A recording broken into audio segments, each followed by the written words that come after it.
Morning, everybody. Welcome to our second podcast of the week on the theme of forgiveness. In John's Gospel, chapter 5, Jesus meets a man at a pool called the Pool of Bethesda.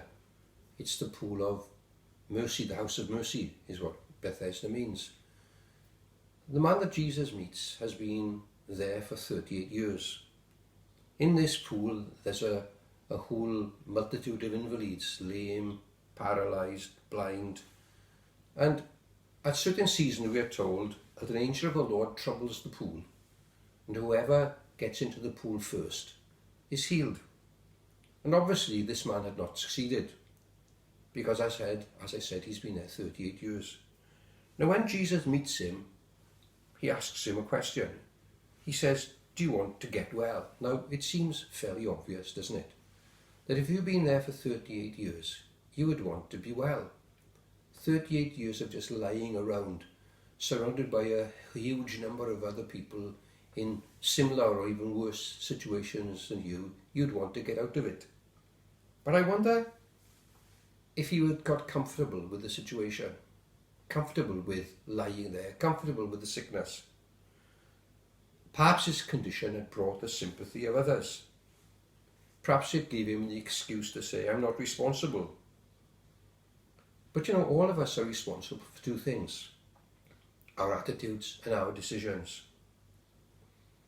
We've all been hurt, but if you're using it 20 years later, you're not a victim by circumstance, you're a victim by choice. You ask, what's a victim? Somebody who thinks that negative attention is better than no attention at all. Jesus said this in Matthew chapter 11, and I read this and it struck me. Whenever you stand praying, that's a way that the Pharisees did.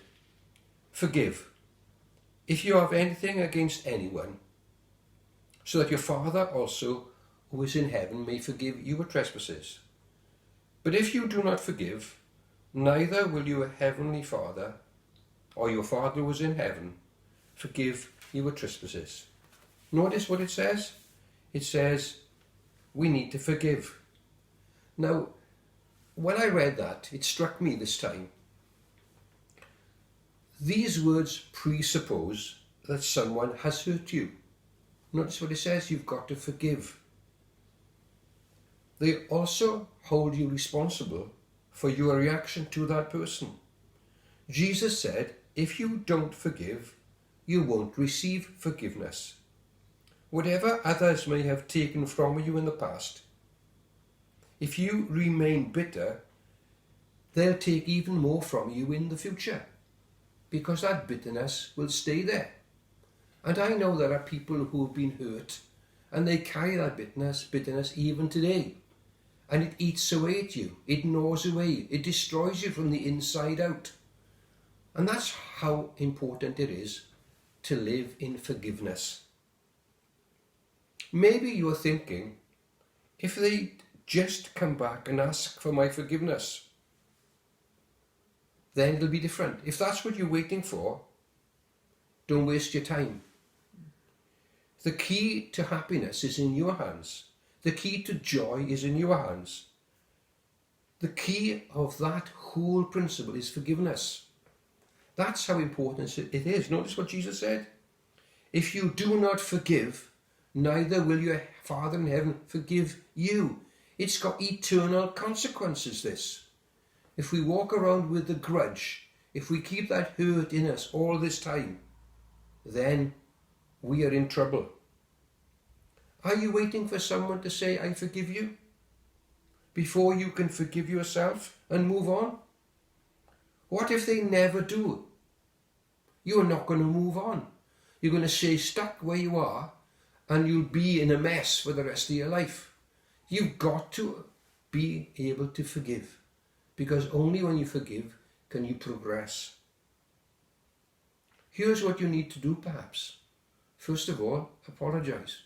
Not easy to do, that is, because we don't like apologizing when we don't think we're wrong.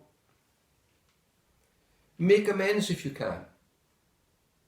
If you've done something, if you've done something that needs to be rectified, do it. Make amends. Forgive yourself.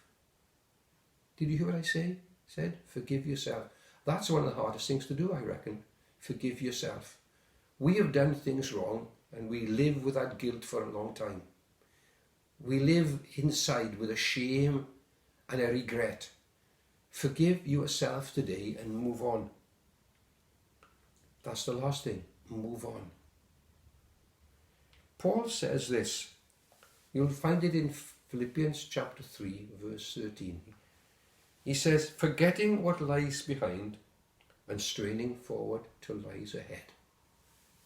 Now the man in the story was stuck in a rut, stuck in a situation. Obviously he was paralysed, he couldn't move, so he couldn't move on. Jesus is offering him there the opportunity to move on. Do you want to get well? Do you want to move on? We are told here that Jesus said, rise, take up your pallet or your bed and walk. And that's the offer for all of us today. Jesus saying, come on, I'm reaching out my hand. I'm asking you to walk, walk out of the unforgiveness, walk out of the bitterness, walk out of the hurt. Stop being a victim and become a victor today. Stop being overcome by the circumstances and be an overcomer of the circumstances. Do you want to get well? Do you want to move on? Do you want to progress? Then forgive.